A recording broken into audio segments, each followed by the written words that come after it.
Կարծեմ մանկուց գիտեի, որ պետք է կոմպոզիտոր լինեմ։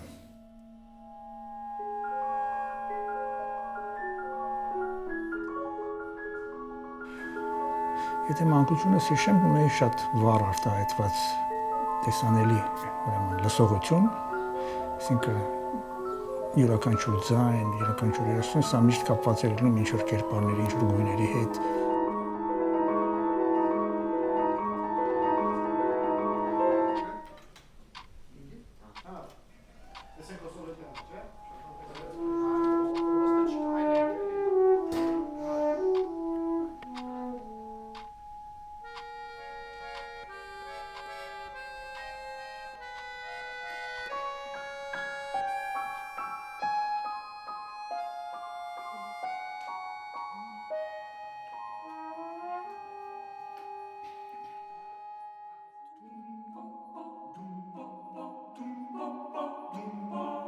Ես Էդվարդ Միրզոյանի ասիստենտն էի այն ժամանակ,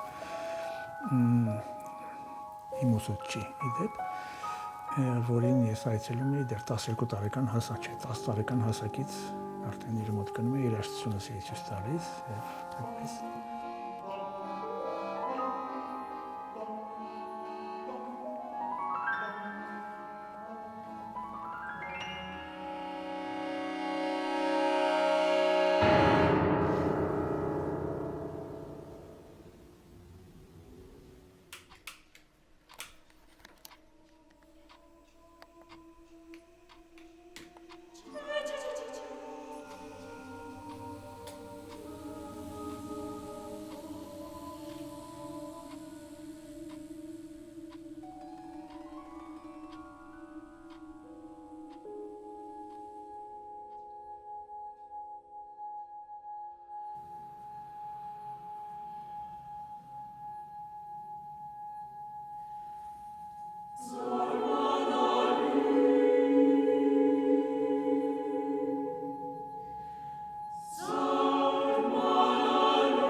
Երաժշտությունը դա ունիվերսալ մի լեզու է, որով կարող ես խոսել բոլորի հետ աշխարհում։ Սա ինչ-որ մի նախալեզու է, ես նույնպես այդպես եմ ընդունում, նույնիսկ գուցե ինչ-որ տեղ ավելի բարձր, քան նախալեզուն մեկ։ Բայց ով է ասել, որ մենք չպետք է խոսենք սա աշխարհի հետ, մնալով դու, մնալով հայ, ինքներս մեր մեջ պետք է խոսենք։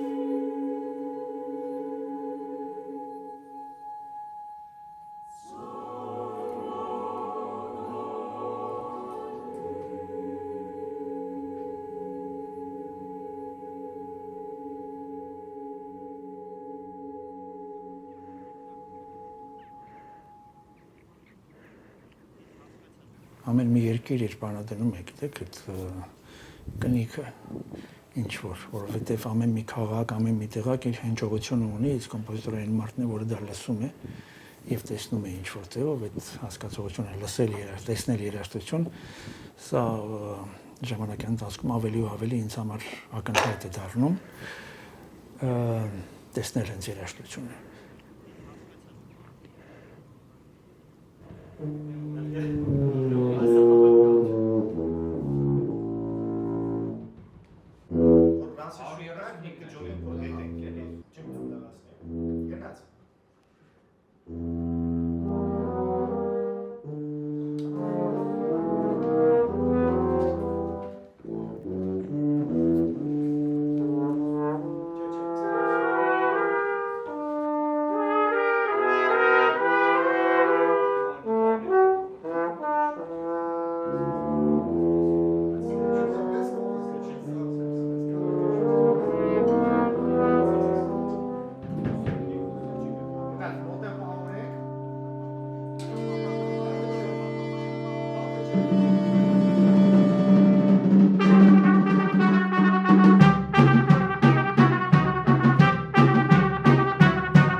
Գիտեք, երաժշտությունը իր ձևն է պահանջում։ Ձայնը ձևավորման խնդիր ունի միշտ,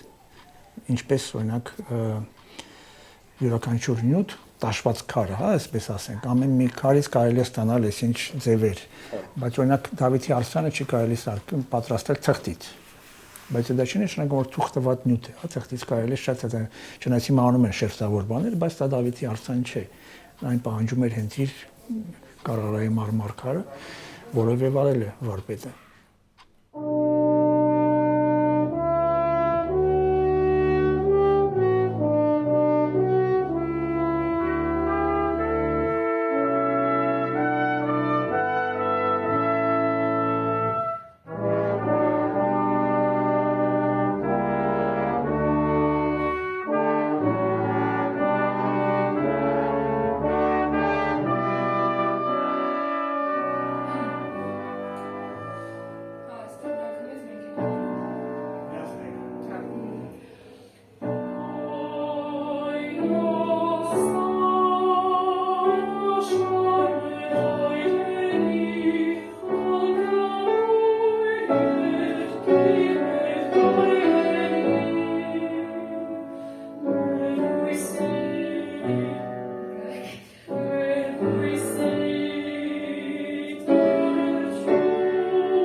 Դե կա նման բան իհարկե շատ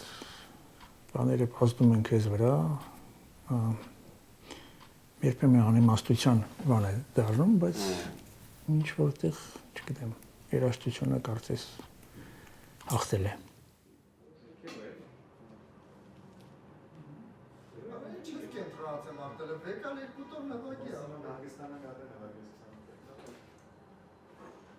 Դե լավ, 230